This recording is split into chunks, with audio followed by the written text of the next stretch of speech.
One evening, Carolina dreams of herself and her sister. She's chasing after her older sister but ends up falling to the floor. Her sister walks back and calls her a klutz. She wakes up and looks in the mirror, reminding herself that she is a Sanchez, a member of the only ducal house in the kingdom of Klestia. For generations, her family has produced many strong figures who have helped uphold the nation. Regardless of the era, her family has always been present for the kingdom. This time, she and her sister Flora were born into the house. Flora is beautiful and talented, the complete opposite of her klutzy self. Because of this, Carolina finds herself ordinary and considers herself a disgrace to her family. Despite all her efforts, she knows she can never measure up to Flora. She looks up the night sky and wishes upon the stars that she could have a talent she can be proud of. During a grand ball, Flora walks elegantly through the crowd. Many people admire her grace and beauty, while Carolina can only watch from the sidelines. Suddenly, one of the girls, Maria, falls while dancing, bruising her face. Instead of rushing her to see a doctor, Flora steps forward and announces that she will heal Maria. She activates her healing powers and the bruise disappears. Maria and her mother are overjoyed that Maria's face remains unblemished thanks to the healing spell. The crowd is amazed, already predicting that Flora will win the next saintly trials and become the next saint. The title of saint is bestowed upon someone in the kingdom of Klestia, with exceptional holy magic, and so far everyone seems to agree that the title rightfully belongs to Flora. As the girls praise Flora, they also take a jab at Carolina, calling her pitiful because she pales in comparison to her sister. Flora tells them to stop making fun of Carolina, mentioning that her sister tends to be sensitive. The girls panic, thinking they might have offended Flora. However, Flora says that she understands and is sure Carolina will forgive them. She then tells the girls that all of them should apologize to Carolina together. Carolina is shocked when the two girls and Flora start apologizing for offending her.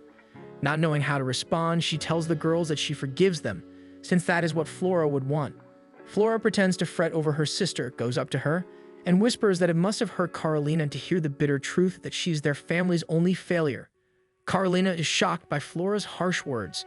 In truth, Flora has always used Carolina to increase her own popularity. During the carriage ride home, Flora does not like the look on Carolina's face. She insults her and says that Carolina should be thankful she was kind enough to share the carriage with her. Normally, they would have taken separate carriages, but because their father had an emergency, this was the only option for both girls to attend the party. Carolina stays quiet, which annoys Flora even more. She says that Carolina has no manners, since she does not even know how to respond. Since Carolina still isn't saying anything, Flora decides to take a jab at her appearance. She calls Carolina's features odd, noting that her hair is unlike that of any of their family members. Carolina's hair is gray, as if it is covered in dust, while her eyes are an angry crimson. Flora wonders if they are even sisters to begin with because they look so different. Flora mentions that there is talk saying Carolina resembles the late Duchess. She thinks it is impossible for Carolina to look like their mother, then teases Carolina for never knowing how truly amazing their mother was. Carolina stays silent, but she feels deeply hurt by Flora's words. She wants Flora to stop insulting her, so she tries to apologize. However, Flora shuts her up, implying that Carolina is the reason their mother is no longer here. Carolina grows silent again because she knows what Flora means. She never got the chance to know their mother, Duchess Karen. Karen had contracted an illness shortly after Carolina was born. Childbirth had left her weak, so she passed away a few days later.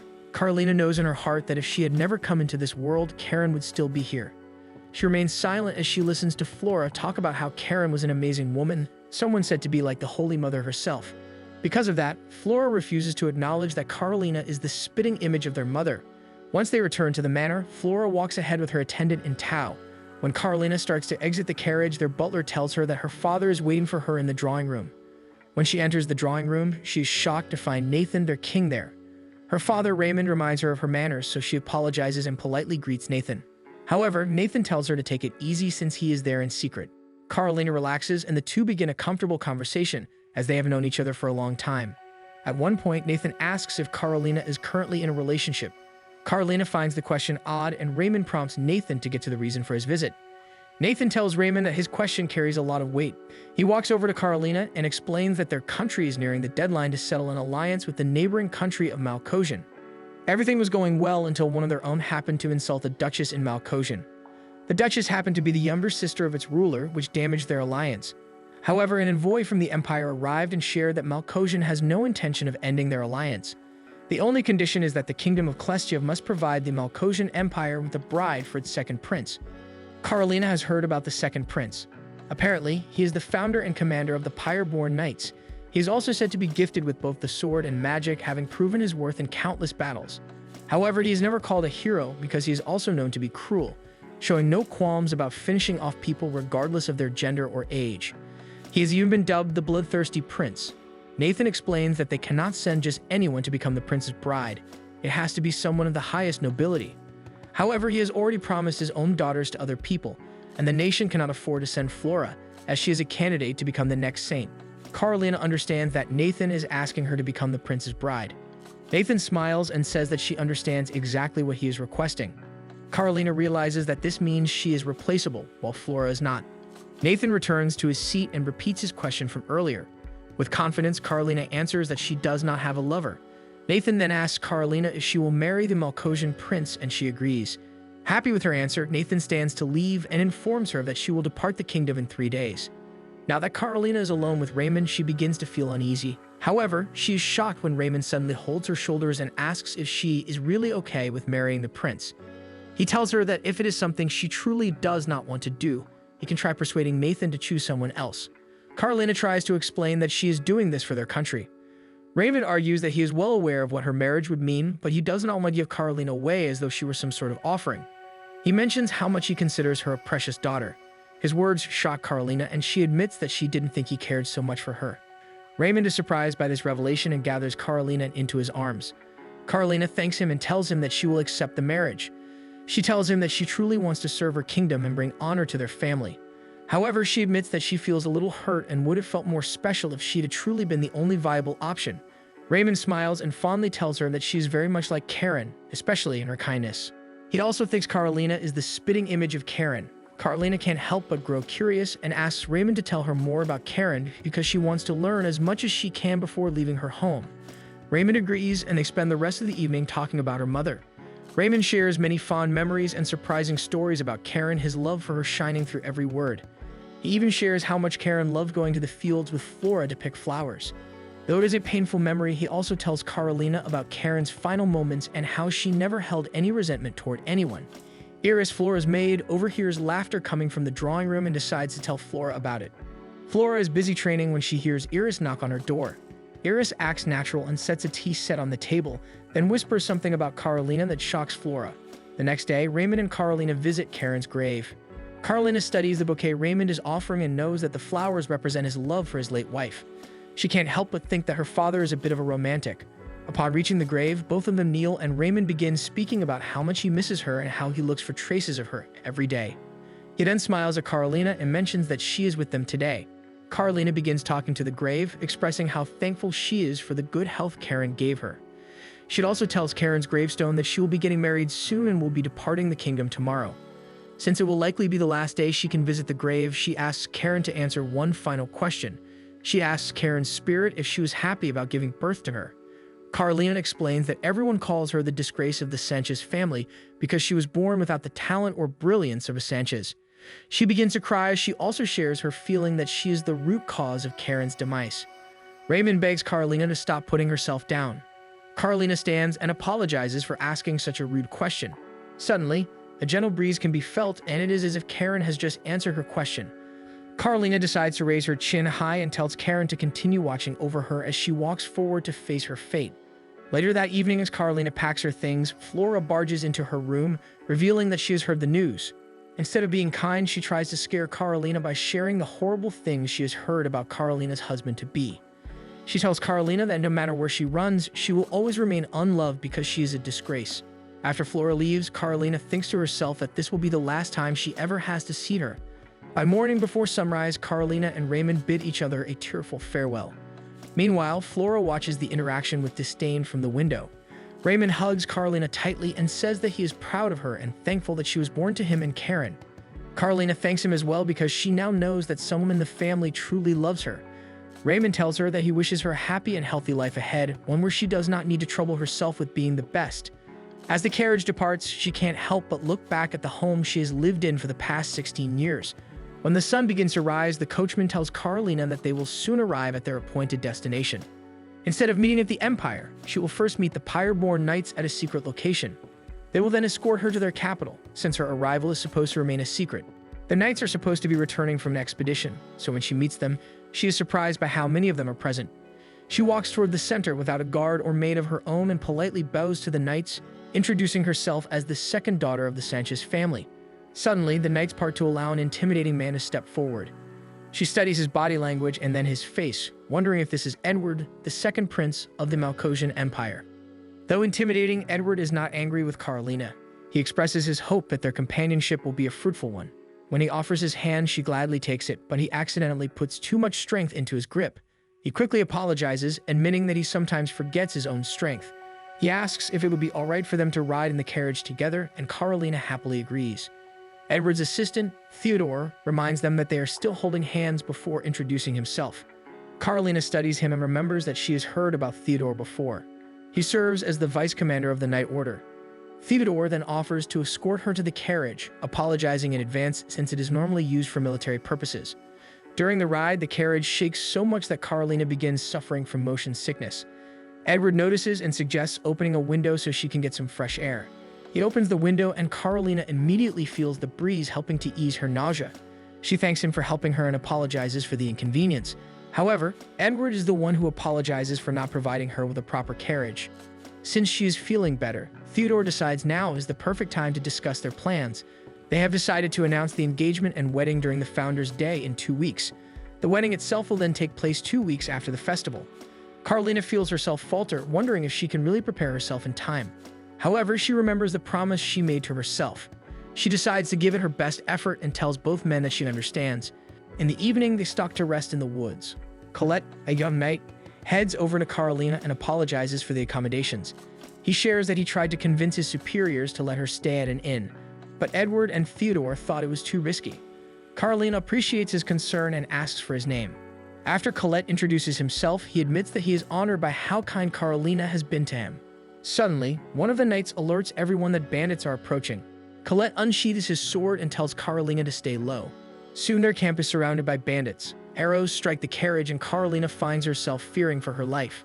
Suddenly, flames engulf the carriage and Carolina cries out an apology to her father. However, the carriage door swings open and Edward tells her that he will not let her die since she is his bride. He carries her out of the carriage and apologizes, admitting that he cast a fire spell but accidentally made it too powerful, causing the carriage to catch fire. A knight runs up to them and informs them that Colette has been gravely injured. In a tent, the healers struggle to keep Colette stable. Ron, one of the healers, tells Edward that they are still unable to stop the bleeding. Edward tells Ron to continue doing everything he can while he fetches Theodore, believing Theodore has the knowledge needed to save Colette. He also tells Carolina that she has to remain there for her own safety. He explains that he would rather keep her away because he does not want her to witness the severity of Colette's injuries. However, Carolina says she wants to stay and support Colette. After Edward leaves, she prays with all of her might that someone will be able to save him. Her prayer awakens something within her, and she unleashes powerful healing magic. Ron immediately realizes the magic is not his because he knows he is incapable of producing such overwhelming power. When Edward returns with Theodore, they are informed that Colette has made a full recovery. Ron tells them that when Carolina offered her prayers, an intense healing light suddenly mended Colette's wounds. Carolina says the magic is not hers because her aptitude test stated she has no magical ability. However, Theodore finds the whole situation suspicious. Later, Edward stops to speak with Carolina. First, he thanks her for looking after Colette. Initially, he assumed she was merely a delicate duke's daughter, but she proved him wrong by not shying away from Colette. He bows an apology for misjudging her. His words surprise Carolina and reaffirm her belief that Edward truly is a kind prince. She steps closer to him and accepts his apology. She then tells him to raise his head because a prince should not apologize so readily. When Edward returns to the healer's tent, Theodore notices that Carolina is no longer with him. Edward explains that he sent her to another tent and that the captured bandits have already been turned over. Theodore reassures him that Colette is now stable but advises that Colette should ride in the carriage. However, he voices his concern about having Colette ride alone with Carolina. Edward asks if he can ride with them as well. However, Theodore points out that they only have one small carriage available since Carolina's original carriage was burned down thanks to Edward. Edward apologizes, explaining that even he was surprised by the amount of power he released. Theodore finds it strange, admitting that he also sensed a surge of power earlier. He also mentions that several of their knights became noticeably stronger during the battle. He believes the sudden surge of power and Colette's miraculous healing are connected. Returning to the issue at hand, Edward decides that Carolina will ride with him on horseback. The next day, Carolina finds herself riding with Edward, who apologizes for the inconvenience. He tells her they are almost there, so she only has to endure it a little longer. By the time they reach the capital, Edward and Carolina are able to return to the carriage. She tells Edward that it looks like their journey is ending soon. Edward replies that if she does not mind more leisurely travels, he would happily take her on another journey. Carolina thinks he is just being polite, so she says that she would love to travel with him. Edward also assumes Carolina is responding merely in kind, so he stiffly agrees that they will. Theodore finds the entire conversation awkward. To break the stiff atmosphere, he informs Carolina that they will be meeting the Emperor and Empress soon. Just as Theodore said, Carolina finds herself standing before the Emperor and Empress. Her gaze first lands on Eric, the current ruler. She knows he is also known as the Lightning Emperor, a title derived from his signature magic. Then she looks at Vanessa, the Empress. She is known for possessing frost magic, which is rare. She is called the Frost Witch and once fended off several monsters to protect her people. Looking at the two figures, Carolina feels nervous. Edward seems to notice this and whispers to her that she will be fine. Edward then announces that he has returned, and Carolina introduces herself, mentioning that she comes as a representative of the Kingdom of Celestia. Eric greets them both kindly, even telling Carolina that the Empire is happy to have her. He invites Carolina to lunch, admitting that he wants a chance to get to know her better. During lunch, Carolina can feel the expectant gazes of the royal family. She daintily eats her salad, which makes Vanessa comment that Carolina has not tried any of the other dishes yet. She asks if Carolina prefers vegetables over meat or if the food is simply not to her liking. Panicking over the possibility of offending them, Carolina tells her that she simply had a big breakfast. Edward blinks and remarks that it looked like she had a smaller breakfast than usual. This makes Carolina inwardly panic because she does not want to appear rude. Vanessa notices that she is struggling to answer, so she encourages Carolina to freely voice any complaints or adjustments. Even Eric tells her that she should not hold back because they are family now. Carolina's eyes widen. She was not expecting them to be so accepting of her. She decides to be honest and admits that she was nervous because Eric and Vanessa kept staring at her. Both the Emperor and Empress admit that they were, but only because they are delighted to finally have a daughter and find Carolina very charming. Vanessa especially compliments the ruby color of Carolina's eyes. Eric tells Carolina that rubies are very significant in their country, which is why every member of the royal family has Ruby in their given name. They believe it is a good omen that someone with ruby-like eyes is joining their family.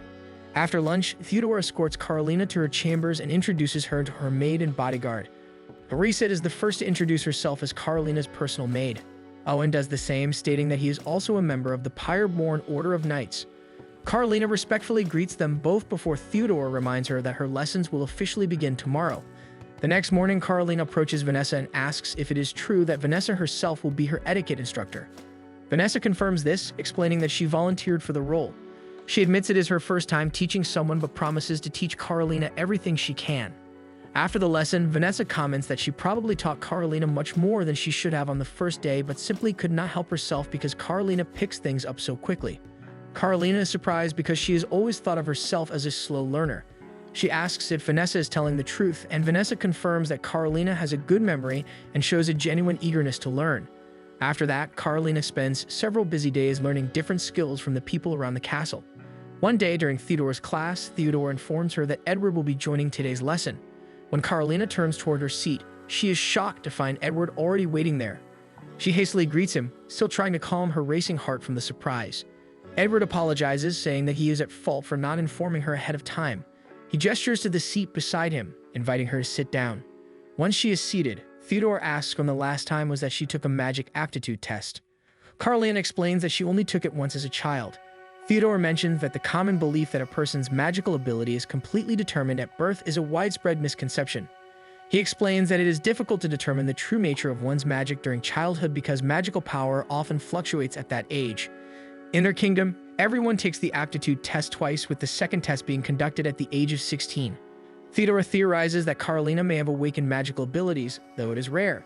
Because of that, he wants her to undergo another examination once everything has settled down. He suggests conducting the aptitude test after the festival. Theodore then adds that there are still people who cannot properly control their powers, clearly hinting at the incident where Edward burned the carriage. He asks Theodore if he has discovered the reason behind his sudden surge of power. Theodore says that there are still no new leads, but he did notice that there were also fewer monster encounters. Carolina asks if encountering monsters is considered normal. She explains that she has never even seen one before. This surprises both men, so Theodore asks whether there are no monsters within Celestia's capital or the Sench's territory. Carolina explains that she knows monsters are sometimes auctioned off as pets, but no wild monsters have entered their lands. There were reports of monster sightings in the past, but those happened before she was born. Theodore believes this blessing may be due to the presence of a saint. After the lesson, Carolina leaves the room with Owen escorting her. Having seen Edward attending the lesson, Owen comments on how strange it is to see Edward interested in studying. He tells Carolina that when Edward was younger, he used to skip lessons just to train with the sword. He jokes that Edward is finally being punished and now has to learn everything he missed. They are suddenly interrupted by Colette's voice as he scolds Owen for badmouthing their commander. Carolina smiles when she sees him, happy to know that he has recovered. After greeting Carolina, Colette goes right back to scolding Owen, who immediately argues back. Suddenly, Owen notices a sniper and instantly moves to protect Carolina while Colette throws himself in front of her. Carolina is too frightened to react once she realizes what has just happened. As Carolina shakes in fear, Owen tells her that he will protect her. Later, she is escorted to her room while the knights conduct a sweep of the castle.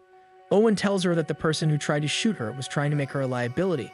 Owen is about to explain when Edward bursts into the room and immediately pulls Carolina toward him to check if she is injured. Theodore is the one who reminds Edward to stay calm.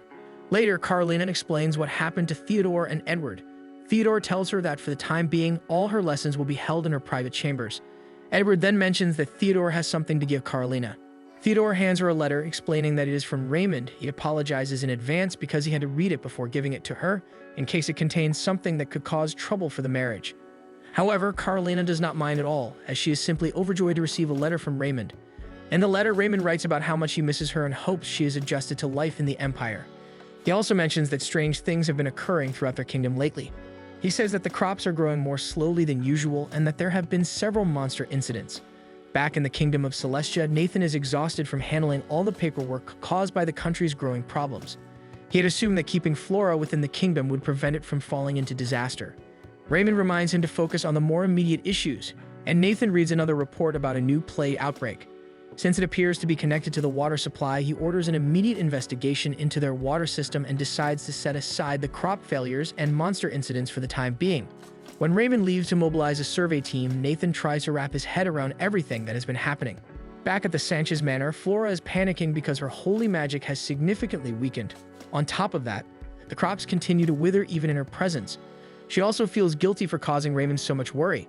A few days earlier, Raymond had tried reassuring her that she might simply be nervous because of the upcoming saintly trials and that her magic could be affected by her mental state. He also suggested that Flora might be lonely because she missed Carolina. She forced a stiff smile and agreed that she missed Carolina dearly. Thinking back on how she had pretended to want Carolina to stay makes her skin crawl, causing her to throw a fit. Iris tries to calm her down, reminding her that the saintly trials are drawing near. However, that only causes Flora to tremble with even more anger. Carolina finishes reading Raymond's letter and learns that he will be accompanying Nathan to the festival in the Empire. Several days pass after that, and Carolina prepares for her first public appearance. Looking at her reflection in the mirror, she's amazed by Marissa's handiwork. Edward arrives to escort Carolina and is pleasantly surprised by how beautiful she looks, and he tells her so. As they enter, someone announces their arrival, and all eyes immediately fall on Carolina. The guests are shocked that Edward is escorting a girl. Once they move aside, the arrival of Gilbert, the first prince, is announced, and the ladies begin fawning over him as soon as he reaches the center of the hall. Watching the scene, Edward asks Carolina if she would have preferred someone like Gilbert over him. However, Carolina reassures him that she finds Edward far more charming and kind. Soon afterward, Eric and Vanessa make their entrance, and everyone bows as they walk toward their thrones. Eric urges everyone to raise their heads before calling Edward and Carolina forward. The two step in front of Eric and respectfully greet the Emperor and Empress. Eric then has them turn toward the crowd. Addressing everyone present, Eric proudly announces that Edward and Carolina are officially engaged. To Carolina's surprise, she is met with applause and kind words instead of criticism. People begin discussing the future of the kingdom among themselves. Eric proposes a toast, after which many guests come forward to congratulate them and ask if they may attend the royal wedding. As several noble ladies begin chatting with Carolina, Gilbert suddenly asks if he may borrow the couple for a moment. The three move to a quieter corner, allowing Gilbert and Carolina to properly introduce themselves. Edward expresses concern about Gilbert's health. Gilbert admits that although he appears healthy, his illness is only being suppressed through the Pope's power. Carolina grows curious about the nature of his illness. Edward asks what the Pope instructed him to do, so Gilbert explains that his symptoms become much worse during the day and that he cannot leave the Diamond Palace without the Pope's protection, or he may collapse. Before speaking any further about his condition, Gilbert tells the couple that they should simply enjoy the celebration. He congratulates them on their engagement before excusing himself to greet the other guests. Later, Carolina and Edward rest in one of the drawing rooms. Theodore then brings Raymond to see Carolina. Realizing that the father and daughter would probably like some privacy, Edward greets Raymond before taking his leave alongside Theodore. Raymond takes a seat and comments on how pleasant Edward seems despite all the terrible rumors surrounding him. Carolina agrees, saying that Edward is much kinder than she expected and that she is happy to be his bride-to-be. However, their conversation is suddenly interrupted when Owen bursts into the room and urgently tells Carolina to get away from Raymond. Edward and Theodore quickly return to the room and demand an explanation from Owen. Owen throws a man onto the floor and explains that he caught him trying to poison Carolina's drink. According to the man's confession, Raymond was the one who hired him. Carolina asks everyone to calm down before kneeling beside the man. After studying his features, she tells everyone that her father is innocent because the man is from East Scotia. Raymond explains that due to Celestia being such a small nation, they hardly have any dealings with East Scotia. Owen grows frustrated over his mistake, and his frustration only deepens when he sees how close Carolina and Raymond are. Edward steps forward and apologizes on Owen's behalf, but Raymond puts him at ease by saying that he understands Owen was only trying to protect Carolina. Theodore orders the knights to take both the East Scotian and Owen away. Before leaving, Owen apologizes to Carolina. Theodore then tells Carolina that they need to have a discussion. After everyone takes a seat, Theodore asks Carolina if she has any idea why she might have been targeted. Carolina assumes it is because she is Edward's fiancée, but Theodore points out that no one was supposed to know about their engagement until today's announcement. He explains that today's announcement is closely tied to deciding who will become the next crown prince. Under normal circumstances, that would have been Gilbert. Edward explains that because of Gilbert's condition, he can no longer rule. He suffers from a rare illness known as monohypersensitivity syndrome. Carolina is familiar with the condition since it usually appears during childhood. However, unlike most children who gradually recover from it, Gilbert's condition has only continued to worsen. Edward tells her that he was even surprised to see Gilbert at the party, since he normally cannot leave the Diamond Palace. Theodore continues, explaining that Gilbert has not been making many public appearances, causing people to grow suspicious. Meanwhile, Edward's name has been spreading across the battlefield, leading many people to ask him to become the next ruler. Edward immediately says that he has no interest in the crown and that the position should go to Gilbert. Theodore explains that people are divided over who they want as king, and several extremist groups have begun to emerge. Carolina wonders if this is what led to the smear campaign against Edward. Edward confirms that it did, admits that he really did strike down a woman and child. It happened while they were defending a small town. A woman and child had been taken in as refugees at one of the camps. However, explosion spells had been implanted into them. Edward noticed the spell activating and had no choice but to strike them down before it could detonate. Theodore explains that Edward actually saved countless civilians that day. However, the First Prince's faction spread a different version of the story and used it to ruin Edward's reputation. Even so, Edward feels that he deserves the hatred because he truly did strike down an innocent child. Carolina tells him that he did nothing wrong. Theodore then proceeds to explain Owen's situation. In order to become a royal bodyguard, there are several qualifications a knight must meet.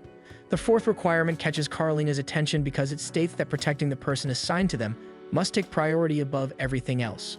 In Owen's case, he seemed like the perfect candidate because he showed no attachments to anyone, not even his own family. Owen was born an illegitimate child and was often abused by his father's wife. His older brother Drake would simply look away while his mother treated Owen harshly.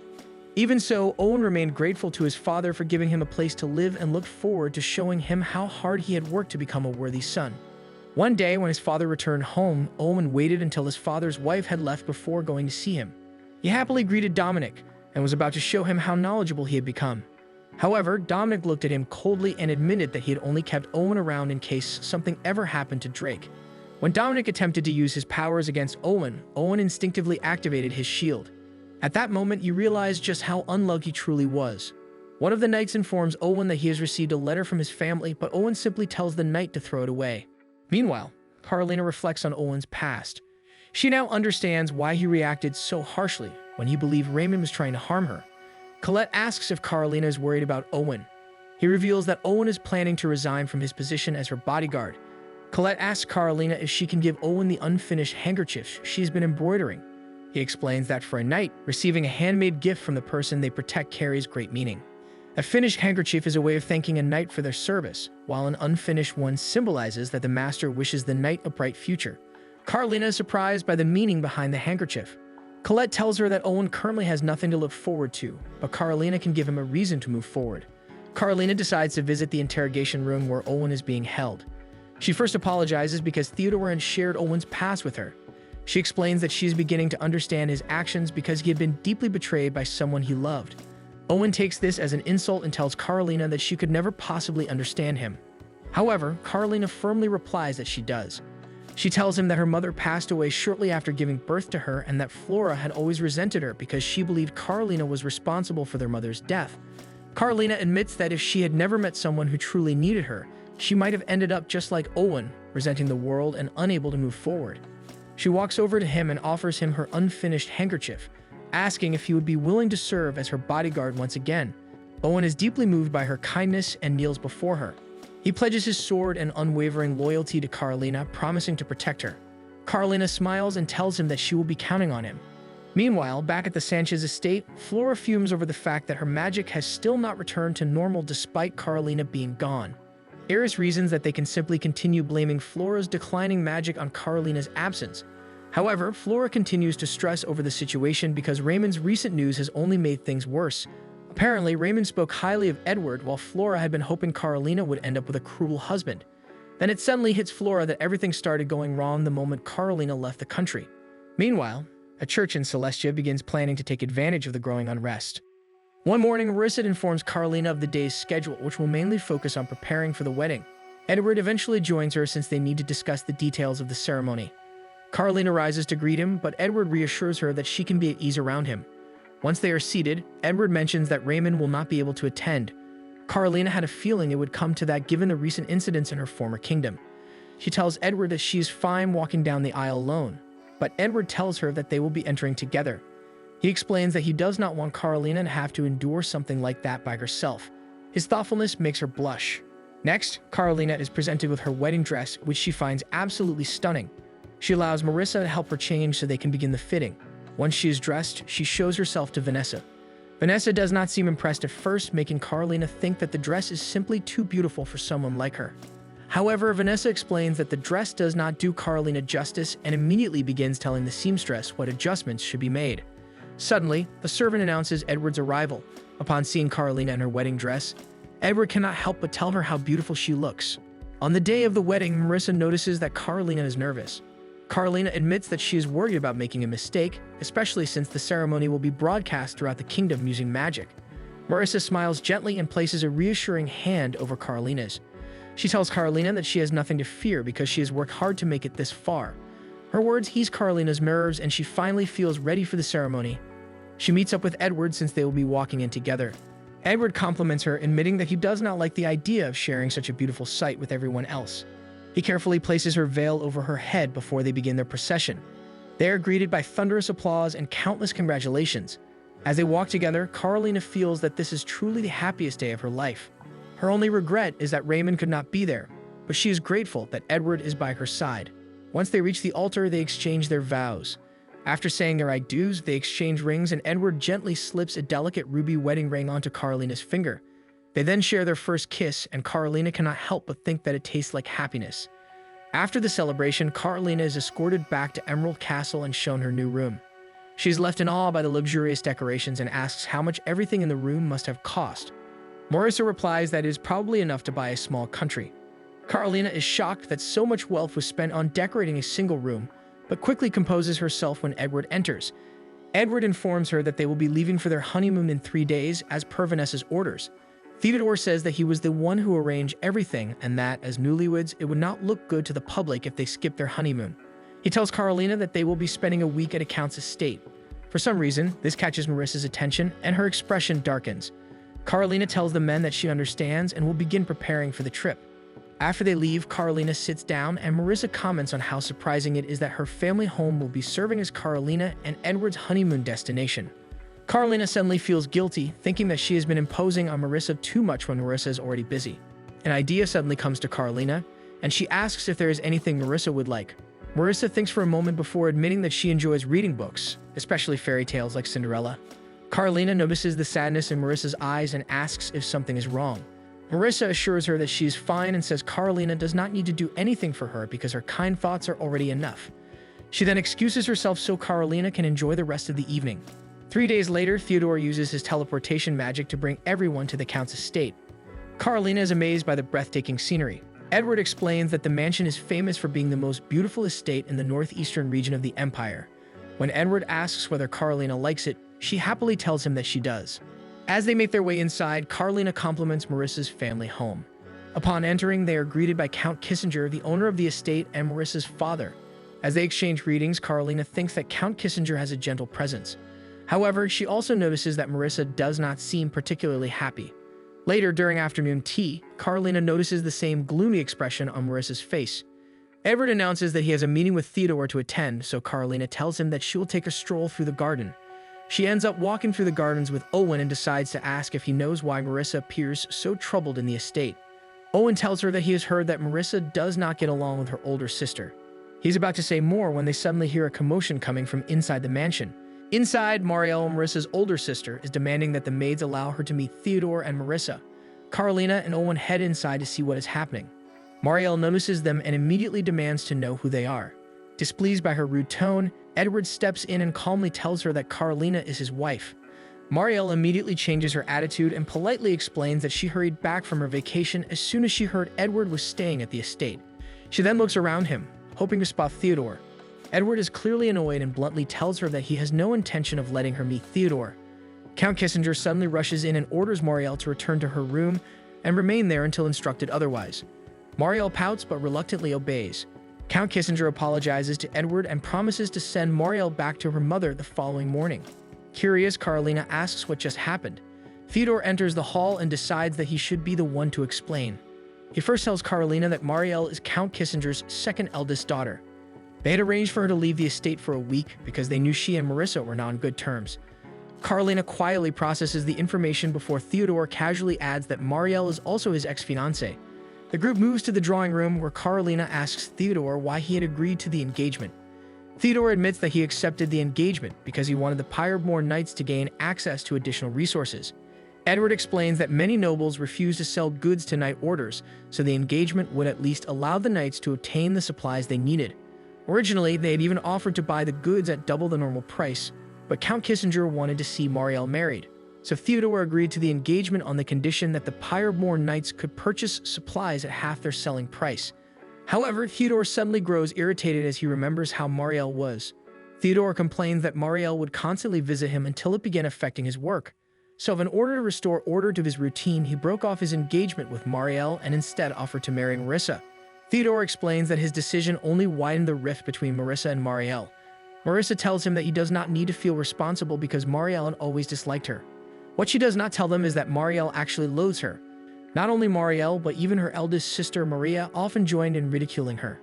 When Count Kissinger informed Marielle and Marissa that the engagement would be broken off and that Marissa would become Theodore's new fiancée, Marielle reacted violently. After that, Marissa begged her parents to let her leave the estate, which was how she became a maid and was finally able to put some distance between herself and her older sisters. Despite Marissa insisting that she does not regret her decision, Carolina knows how much pain she must have endured because she suffered similar treatment from Flora. The next day, while Edward and Carolina are enjoying tea in the gardens, they are suddenly alerted to a monster sighting. Alarmed, Theodore orders Owen and the other knights to escort Carolina somewhere safe while he and Edward investigate the reported location. Owen is about to lead Carolina and Marissa away when they are suddenly stopped by Marielle. She reveals that the monster sighting was merely a ruse to separate Theodore and Edward, though she had not expected Theodore to accompany Edward. Still, she takes the opportunity to demand that Marissa call off her engagement to Theodore. She loudly announces that Marissa stole Theodore away from her and calls her a vulgar woman unworthy of becoming Theodore's wife. She then tries to get Carolina to agree with her. Carolina looks at Marissa and notices that she is trembling. It is clear that Marielle's presence is deeply affecting her. When Carolina remains silent, Marielle begins complaining even more. Owen is about to step in, but Carolina walks forward to address Marielle herself. To Carolina, there is no way she could betray Marissa because Marissa has supported her ever since she arrived in the Empire. In a firm voice, she calls Marielle's attention. She tells Marielle that she is the one unfit to become Theodore's wife, and that today's actions prove it. Marielle herself admitted to spreading false information to the Pyre-born knights, causing unnecessary trouble for both Theodore and Edward. On top of that, even Count Kissinger has expressed concern over Marielle's daily behavior. Carolina tells her that, based on everything she has seen, Marielle is in no position to judge Marissa. Marissa is left speechless. Carolina usually carries herself with a gentle demeanor and rarely has a commanding presence. Yet for Marissa's sake, she is standing her ground. Carolina declares that Marissa is her head maid and she will not tolerate Marielle speaking ill of her any longer. Finally, Carolina orders Marielle to leave. Marielle snaps and calls Carolina nothing more than an ornamental wife for a barbaric prince. Carolina freezes upon hearing both herself and Edward insulted. Owen is about to intervene, but Marissa is the one who steps forward and tells Marielle to stop insulting Carolina. Marissa tells her that she should be ashamed for speaking so disrespectfully about the crown princess. Marielle still refuses to back down and is about to argue further when a fire spell suddenly cuts the confrontation short. Edward comes marching over, clearly furious that Marielle insulted Carolina. Behind him, Theodore calmly states that what Marielle just said could be considered an offense against the imperial family. Once they reach the group, Theodore admits that he once felt indebted to Marielle for agreeing to the engagement for the sake of the Pyre-born knights. However, he is now more convinced than ever that calling off the engagement was the right decision because he could never tolerate someone so ill-mannered as his wife. He demands that Marielle never show her face to any of them again and orders the knights to escort her away. Later, Marissa apologizes for Marielle's behavior. However, Carolina thanks Marissa instead, saying she thought Marissa was amazing for standing up to Marielle on her behalf. Marissa curiously asks why Carolina chose to stand up for her. Carolina gives her a gentle smile and explains that she knows what it feels like to have no one willing to help, so she wanted to become that person for Marissa. Marissa finally tells Carolina why she loves Cinderella. She says that she always saw herself in Cinderella and hoped that one day, just like in the fairy tale, a prince would come and rescue her. She had long since given up on that dream, but today she finally felt saved, and it was all thanks to Carolina. Meanwhile, Marielle is sent to a convent to repent for insulting the imperial family. Back in the Sanchez household, Flora feels frustrated and shatters a glass of muddy water. The saintly trials are tomorrow, yet she can no longer even purify water. She begins wondering if there is a connection between her weakening powers and Carolina. On top of that, the kingdom continues to be plagued by one calamity after another. Back at the Kissinger estate, Theodore brings up the idea of reevaluating Carolina's magical aptitude. Carolina is surprised when she learns that she will be taking the aptitude test as early as tomorrow. On the day of her magical aptitude test, Carolina and Edward travel to a church. One of the priests shows her the device that will be used to test her. The priest tells her that she simply needs to recite an incantation, and the book will reveal which element she has an affinity for. Otherwise, the book will remain blank if she possesses no arcane magic. Though nervous, Carolina places her hand on the book and recites the incantation. Suddenly, a brilliant light bursts from the book. When it dies down, everyone is shocked since this is the first time anything like this has ever happened. When Carolina looks at the book, however, it is completely blank, indicating that she has no arcane magic, just as she had always believed. Theodore refuses to accept the result and urges the priest to perform the test again. However, he is stopped by Melvin, the 39th High Pontiff. Melvin tells the group that the result is correct, and that Carolina truly does not possess any arcane magic. However, he explains that Carolina possesses a special power that is completely separate from arcane magic. He suddenly bows before her and mentions how blessed he is to be in her presence. Back in the kingdom of Celestia, Flora has just finished the first round of the saintly trials. She meets Jonathan, the kingdom's only archbishop. Despite being a holy man, Flora knows he is nothing more than a greedy individual who only cares about filling his pockets with the people's money. For the next trial, she is presented with a container filled with muddy water. Her task is simply to purify it, which is said to be a basic task for a saint. She calms herself by reminding herself that she has always been destined to succeed. However, when she activates her powers, she struggles to maintain the spell. She falls to her knees in defeat, realizing that her fears about Carolina were true. She does not tell Jonathan, but she believes that the decline in her powers and the recent calamities affecting the kingdom are happening because Carolina is no longer within Celestia.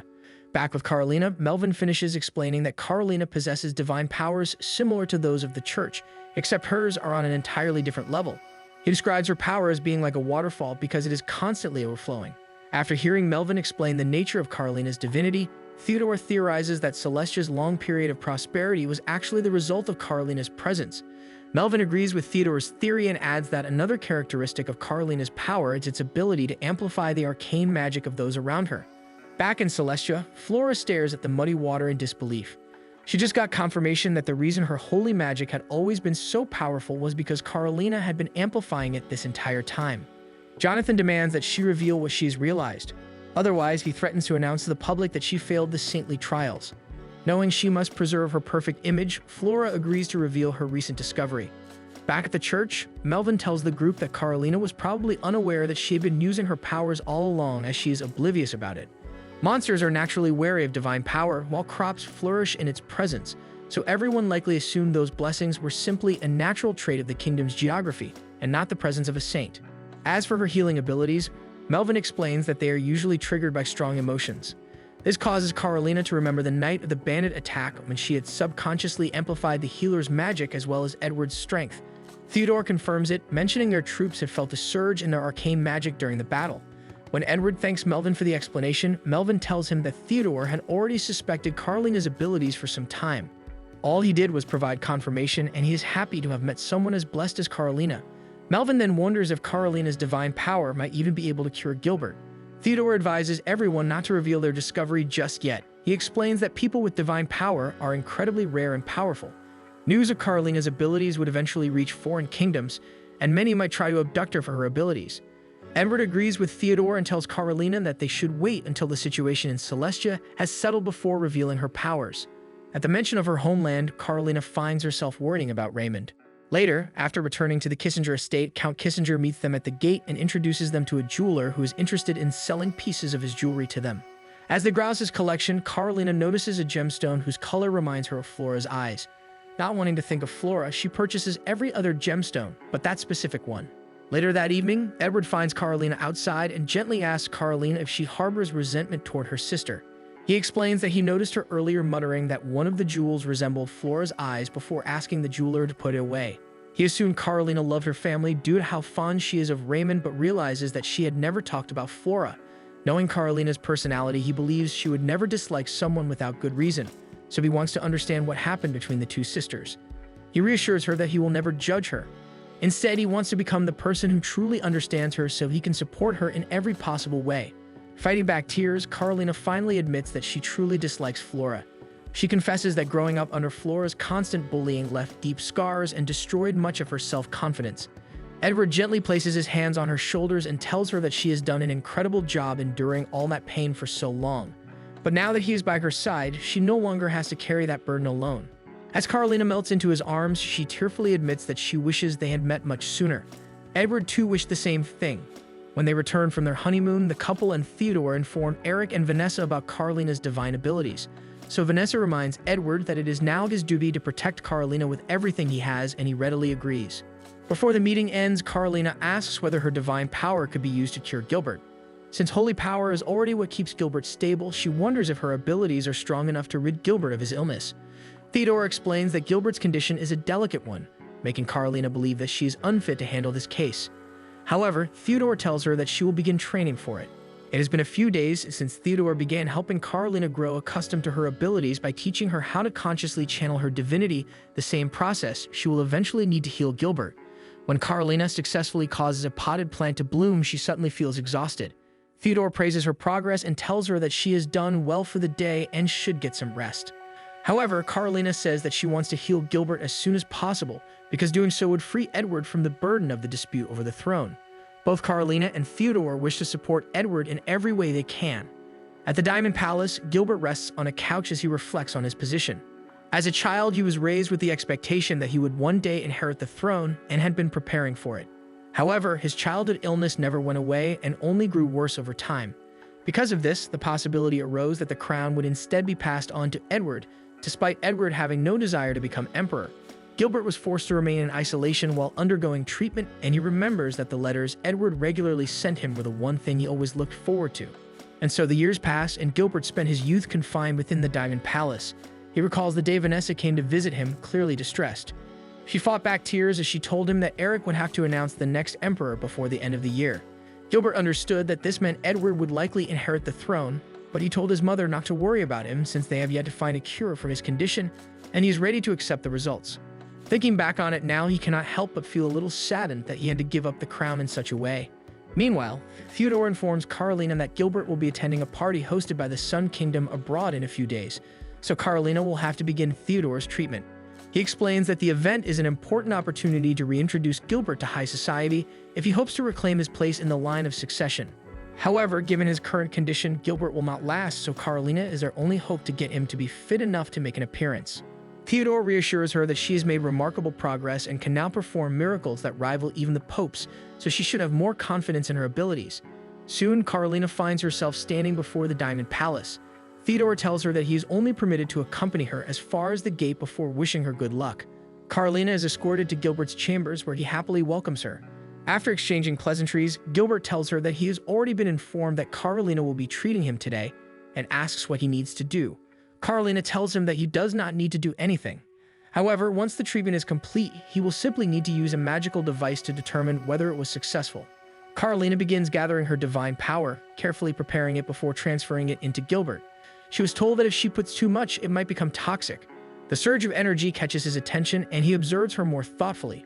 Once she is confident that she has stabilized the divine energy, she asks Gilbert to come closer so they can begin. He inches closer and Carolina has to tell him to stop because he moved closer than necessary. Gilbert finds her amusing due to how polite she is. He then allows Carolina to hold his hand so she can begin the treatment. She begins doing exactly what she had practiced, but quickly feels her control over her powers slipping. She reminds herself that she has what it takes to heal Gilbert and manages to regain her control. When the treatment is finally complete, Gilbert opens his eyes and immediately feels a surge of energy. However, his excitement quickly turns to concern when he sees how exhausted Carolina has become. When he moves to check on her, Carolina reassures him that she is fine and instead asks how he is feeling. Gilbert suddenly rises to his feet, amazed by how energetic he feels. He says it feels as though he has returned to the healthy body he had as a child. Still, to confirm that the treatment truly worked, Carolina hands him the magical device so they can verify the results. As Gilbert channels his mana into the device, he freezes in shock. Recovering from his surprise, he exclaims that he used his mana effortlessly and isn't even feeling ill. Even the Pope had never been able to relieve his symptoms to this extent. Overcome with excitement and gratitude, Gilbert moves closer to Carolina and calls her his savior, even asking if he can call her the mistress of the divine. Carolina grows clearly shy and confused over his gratitude towards her. Realizing how close he has gotten, Gilbert immediately apologizes for making her uncomfortable. He then sincerely tells Carolina how grateful he is because he had almost given up on ever becoming emperor. Later, Carolina returns to the castle, wondering whether her treatment had truly been successful. A few moments later, Theodore arrives and informs her that he has just transported Edward to the Sun Kingdom for the upcoming party. He sincerely thanks Carolina for everything she has done because they are now one step closer to resolving the dispute over the imperial succession. Carolina tells Theodore that she intends to continue helping however she can with her divine powers for Edward's sake. Meanwhile, at the party, Gilbert fondly reflects on Carolina and the miraculous healing she performed. One day, Carolina returns to the Diamond Palace to continue Gilbert's mana treatment. He welcomes her enthusiastically and even urges her to enjoy some tea with him. Carolina reminds him that she is there on official business, but Gilbert tells her that there is no need for treatment today. He pulls out a strange device and explains that it reacts whenever it detects abnormalities in his mana. Since it is not activated, it means he is still in good health. Although Carolina remains concerned, Gilbert promises to lend her the device on one condition, that they simply enjoy each other's company for today. When Carolina returns to her room, she feels troubled because she was unable to perform any treatment on Gilbert. Instead, they had simply spent the session chatting over tea. The next day, Gilbert greets her just as warmly as before. This time, Carolina manages to convince him to let her at least examine him. As she checks his condition, she notices that she can no longer sense any trace of her divine power within him. She has the device placed on the table and asks Gilbert to examine the mana flowing through it. As Gilbert studies the device, he notices that the mana appears thin and explains that it still looks unstable. Carolina looks discouraged, but Gilbert comforts her by saying that it was only her first attempt at treating him, so temporary results are only natural. For the rest of the week, Carolina continues visiting Gilbert for his treatments, while Gilbert repeatedly tries to convince her to skip the sessions and simply have tea with him instead. By the end of the week, they test Gilbert's mana once again. Gilbert remarks that although the mana still appears somewhat thin, he notices far fewer irregularities than before. He sincerely thanks Carolina for all of her efforts because it means he is steadily getting closer to a full recovery. As Gilbert continues praising her, Carolina cannot help but feel that his gratitude is becoming a little excessive. She returns to the castle, and upon reaching her room, she is surprised to find Edward waiting for her. The two have not had much time to talk lately, so Edward decided to take a break from work to spend some time with her. After Carolina sits down, Edward asks how Gilbert's treatment has been progressing. However, he can see that Carolina seems uncomfortable talking about Gilbert. Edward gently encourages her to tell him if something is bothering her. When he learns that Gilbert has started calling Carolina mistress, even Edward becomes visibly uneasy and tries to understand the reason for such a title. He begins to suspect that Gilbert may be developing romantic feelings for Carolina, though Carolina says she doubts that is the case. To reassure himself, Edward asks Carolina who her husband is. When she answers that it is Edward, he thanks her before quietly taking his leave, leaving Carolina confused about why he asks such a question. Later, Edward is working with Theodore when he casually mentions that Carolina has been visiting Gilbert every day. Theodore explains that Carolina is simply carrying out Gilbert's treatments, but when he notices Edward's troubled expression, he lets out a quiet sigh. Later, Theodore decides to bring the matter up with Carolina. He first talks about how successful their efforts to reintegrate Gilbert into high society have been, as they have managed to weaken the influence of the more radical factions. However, because Carolina has been visiting Gilbert every day, rumors have begun spreading. Many people are now accusing Carolina of being unfaithful to Edward. Theodore apologizes, admitting that this was an oversight on his part. He reassures Carolina that they are already taking steps to suppress the rumors. Next, Theodore explains that he wants to change the next phase of Gilbert's treatment. He proposes having Gilbert leave the Diamond Palace without receiving any of Carolina's divine power beforehand to determine whether he can function on his own. Carolina is alarmed because so many things could go wrong. However, Theodore explains that he has already submitted the proposal to Melvin for approval. While he understands Carolina's concerns, he believes this is the only reliable way to determine whether Gilbert is truly ready to inherit the throne. Carolina decides to trust Theodore's judgment and promises to continue supporting Gilbert's treatment. As she prepares to leave, Theodore stops her one last time. He advises Carolina not to become too friendly with Gilbert, mentioning that someone's feelings could end up getting hurt. The comment leaves Carolina confused, but Theodore offers no further explanation. One day, Melvin visits Gilbert and informs Carolina that Gilbert is steadily approaching a full recovery. Both Gilbert and Carolina are delighted by the news. However, Melvin cautions them that there is still a possibility of the illness returning. He believes Gilbert's condition stems from his unusually keen perception of mana. While mana is normally invisible, Gilbert is able to see it. Irregularities in mana can overstimulate his nervous system, causing his condition to flare up again. Melvin explains that even a complete recovery will not eliminate that risk, so they must always remain prepared for the possibility of a relapse. Carolina expresses concern over the upcoming tests since Gilbert will be attempting it without any divine support from her. However, Gilbert says that he understands the risks and must go through with it if he truly wishes to inherit the throne. He tells her that he cannot remain confined within the Diamond Palace forever if he is to become emperor. That evening, Theodore reminds Carolina that Gilbert will be taking the test tomorrow. He reassures her that members of the Pyreborn Knights will serve as Gilbert's escorts and that they are all non-magic users. As an additional precaution, Theodore asks Carolina to accompany them as well. When Carolina agrees, he says that he hopes everything will go smoothly tomorrow, but Carolina notices something unusual in the tone of his voice. The next day, Carolina heads to the Diamond Palace to pick up Gilbert. Meanwhile, Edward paces back and forth, unable to hide his concern for Carolina. Theodore suggests that Edward simply speak with her directly. However, Edward admits that their relationship has felt somewhat distant lately and he is afraid of saying something that might unintentionally hurt her. Theodore tells Edward that what he is doing may actually be causing more damage to their relationship, and that talking things through with Carolina is still the better option. He explains that occasional disagreements are a natural part of a healthy relationship. Theodore then tells Edward where Carolina is. Understanding what Theodore is implying, Edward thanks him before immediately heading toward the palace. Meanwhile, Carolina and Gilbert meet up with Colette, who will be one of their escorts. The gate is open and the group prepares to move forward. However, the moment Gilbert looks beyond the protective barrier, his vision begins to blur and he suddenly feels faint. Gilbert insists that he is fine and explains that he is simply overwhelmed because he has lived behind the barrier for so long that the outside mana feels overwhelming. Carolina immediately suggests calling off the examination. However, Gilbert begs her to at least let him spend 30 minutes outside so he can test his limits. Just then, a sharp pain shoots through his chest, forcing Carolina to support him with her own body. At that exact moment, Edward arrives. From where he could see, it appears as though Gilbert and Carolina are embracing each other. The two brothers lock eyes.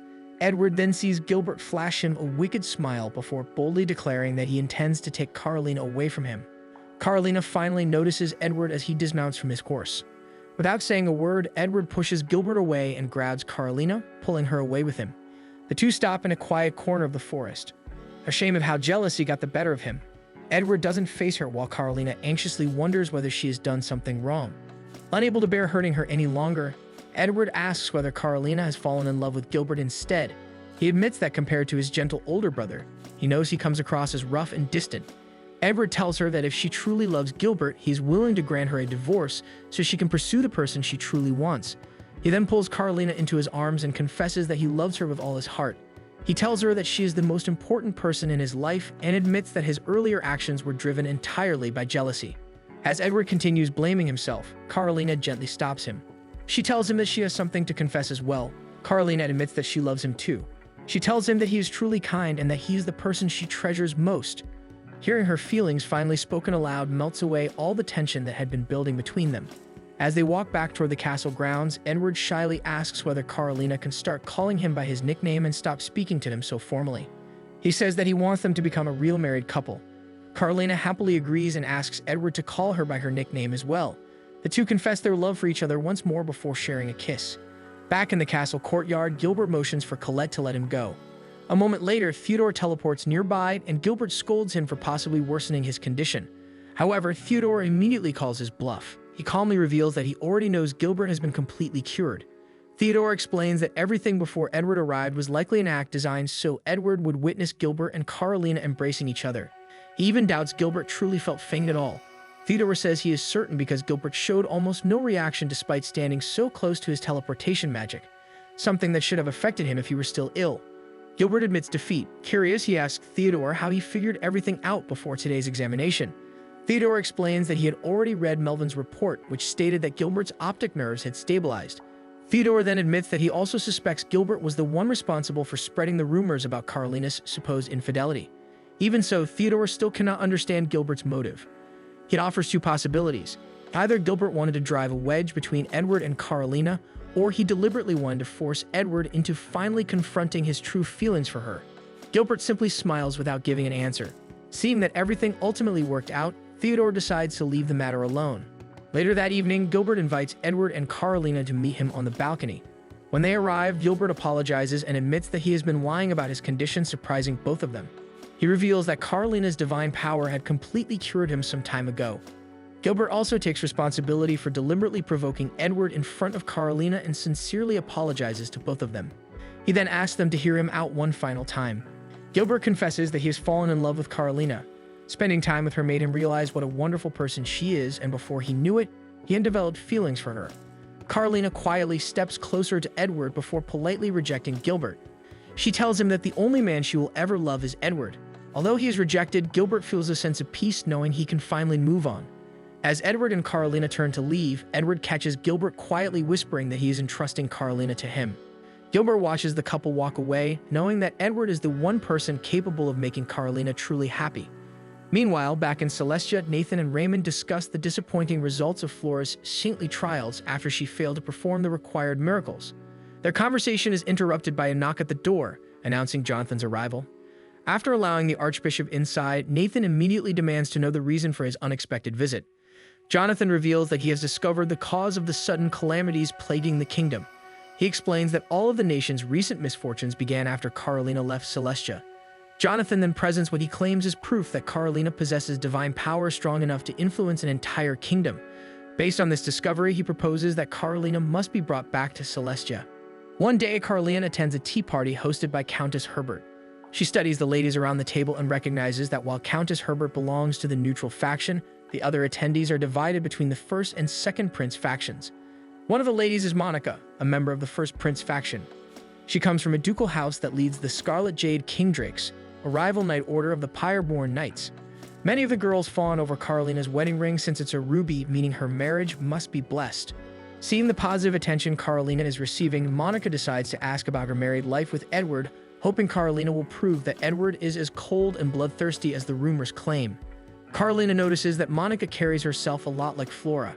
However, she responds appropriately and notes that while she is grateful for their concern, she and Edward have been steadily deepening their bond. The girls beside Carolina notice that she uses Edward's nickname, which they find lovely, and scold Monica for asking such an improper question. The ladies want to hear more about Carolina, but Marissa interrupts to inform her that Eric is summoning her back to the palace. Upon arriving at the palace, Edward invites Carolina to sit beside him. Once she settles down, Gilbert teases Edward about making him jealous, causing the two brothers to get into a playful banter. Theodore eventually manages to calm Edward down. Soon, Raymond enters the room, and Gilbert is surprised to learn that he is Carolina's father. Raymond apologizes for his unannounced arrival, but explains that he has something urgent to report. He shares that they have recently received confirmation about Carolina's divinity, and the information came from Celestia's Archbishop. Carolina remembers hearing about him, and according to the rumors, he is supposed to be a corrupt man. Raymond also tells them that Jonathan had suggested joining the church's forces to take Carolina back to their kingdom. However, he tells Gilbert that their kingdom did not accept the offer. Carolina is puzzled by the suggestion as well. Jonathan must be aware that Celestia is only a small kingdom and would not stand a chance against the Empire. Raymond continues by explaining that Jonathan intended to use an oracle and the history of their saints to take Carolina back. Jonathan planned to have an oracle announce that they had received a vision declaring Carolina to be their true saint. Then, by using Celestia's history and its deep connection to the saints of the world, he could argue that Carolina truly belongs with the church in Celestia. Since Celestia is a holy kingdom, Raymond admits that the argument has some legitimacy. Gilbert finds it to be a shallow tactic, but tells Edward that it is something they cannot ignore. If they disregard the claims, it could cause discord among the kingdom's faithful. If word spreads to other nations, they may also intervene in an attempt to prevent the Empire from gaining too much power. Eric thanks Raymond for the information, though the Duke insists that he's only following Nathan's orders. Eric smiles and mentions that Raymond's reserved nature is much like Carolina's. However, since time is short, Raymond announces his departure because he needs to return to his kingdom. Once Raymond is out of the room, Eric decides that it is time to make plans to keep Carolina safe without causing any discord between nations. Theodore suggests that they conduct an investigation into Jonathan for now. If they can expose him for several crimes, it will discredit anything he says and might get people to stop following him. Gilbert volunteers to lead the investigation. Eric sees this as an opportunity for Gilbert to prove whether he is ready to take over the throne, so he gives him permission. Next, Eric says they need to prepare countermeasures against other nations. Gilbert points out that they might face trouble for having a saint as part of the imperial family, because some people may argue that a saint is supposed to be sacred and cannot belong to anyone. At this point, he predicts that some people may even push for a divorce, which makes both Edward and Carolina uneasy.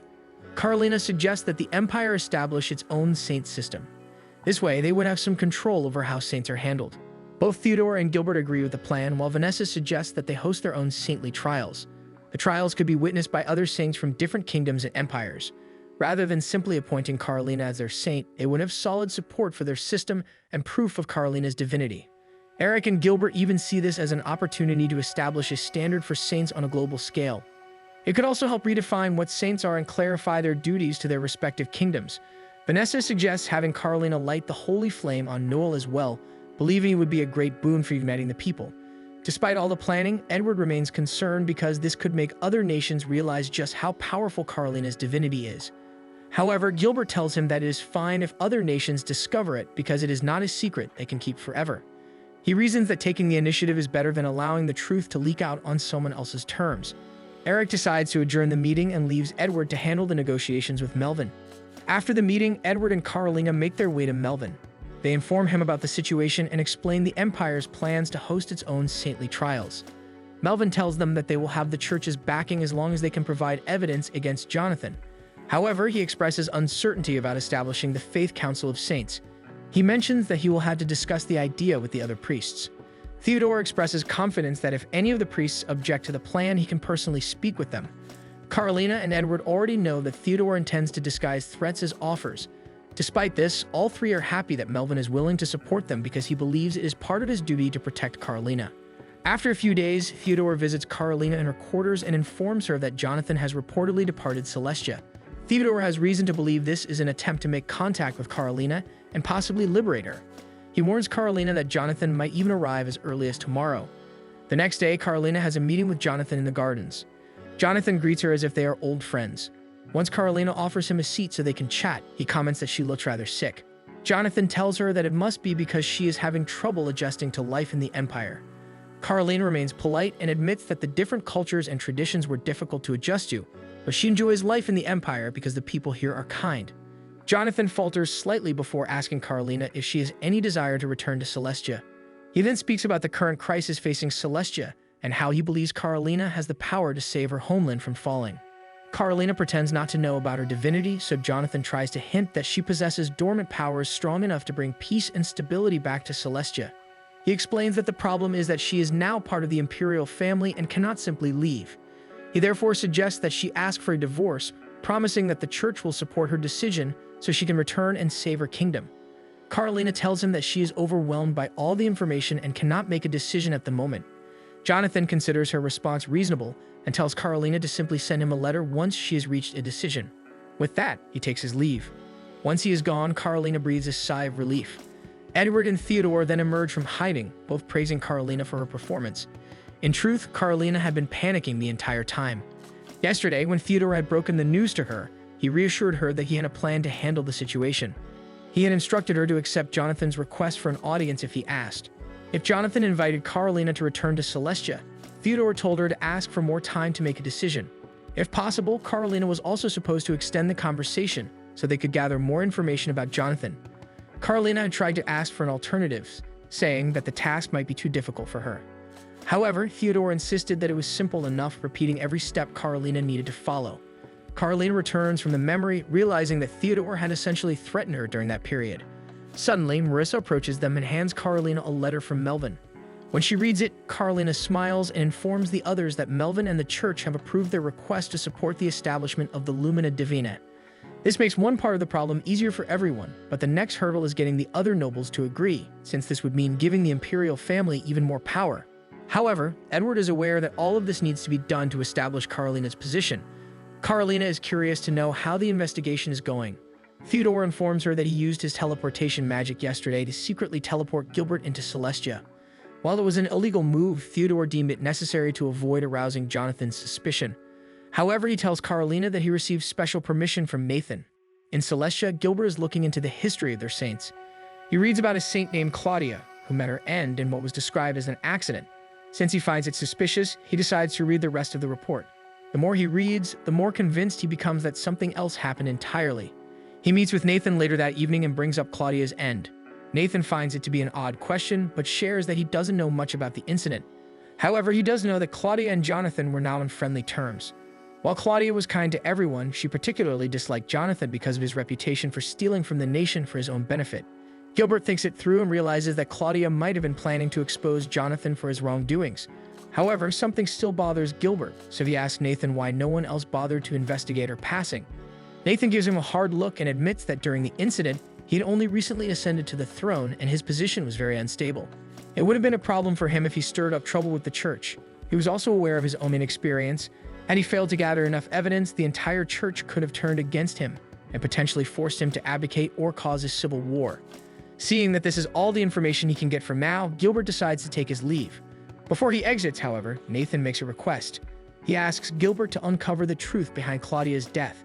Gilbert finds it an odd request, but then remembers reading that Claudia had previously been proposed to by a royal. He asks Nathan if he was the one who asked for her hand.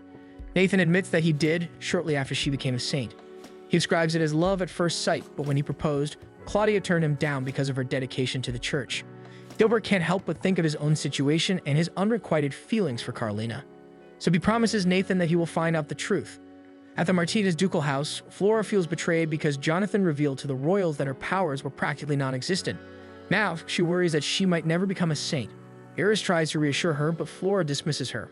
Flora knows that she has to maintain her mask of perfection no matter what. However, she remembers one person who was always fine with her being imperfect, her mother Karen. Whenever they were alone, she would encourage Flora to let her emotions out. Flora cherished those moments, but she feels that all of them were taken away from her because Karen had left her due to giving birth to Carolina.